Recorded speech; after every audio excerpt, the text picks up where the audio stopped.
최순실 씨의 최측근이자 문화계 황태자로 군림했던 차은택 씨가 결국 구속됐습니다.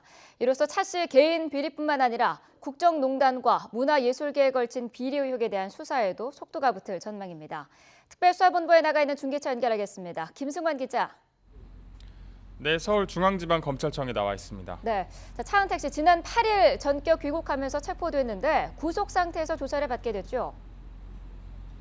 네, 그렇습니다. 차 씨는 어젯밤 구속영장이 발부되면서 최순실 게이트에 대한 수사가 시작된 뒤 5번째로 구속되는 불명예를 안게 됐습니다.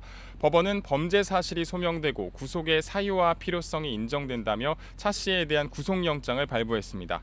차 씨는 광고사 강탈 혐의 외에도 이미 구속된 안종범 전 수석과 공모해 측근을 KT 임원으로 취직시키고 자신의 실소유 광고업체를 KT의 광고대행사로 선정되도록 한 것으로 조사됐습니다. 또 자신의 회사 돈 10억여 원을 빼내 개인적으로 쓰고 지난 2014년 한국 아세안 특별 정상회담 만찬과 문화행사 대행 용역업체 선정의 대가로 업체로부터 2억여 원을 챙긴 혐의도 적용됐습니다.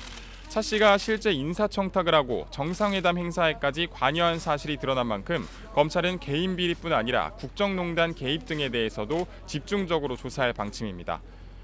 이와 함께 차은택 씨의 광고업체 지분 강탈 의혹과 관련해 권호준 포스코 회장이 검찰에서 밤샘 조사를 받고 오늘 새벽에 집으로 돌아갔습니다.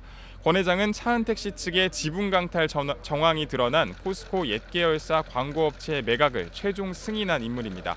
검찰은 이 과정에서 차 씨에게 이권을 챙겨주려는 목적이 있었는지 또 청와대에 외압이 있었는지 등을 추궁했습니다.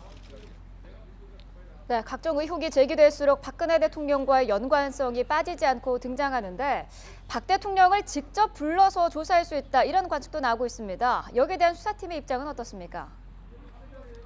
네, 일부에서는 박 대통령을 다음 주에 직접 검찰청사로 불러서 조사할 가능성도 제기하고 있는 상황인데요.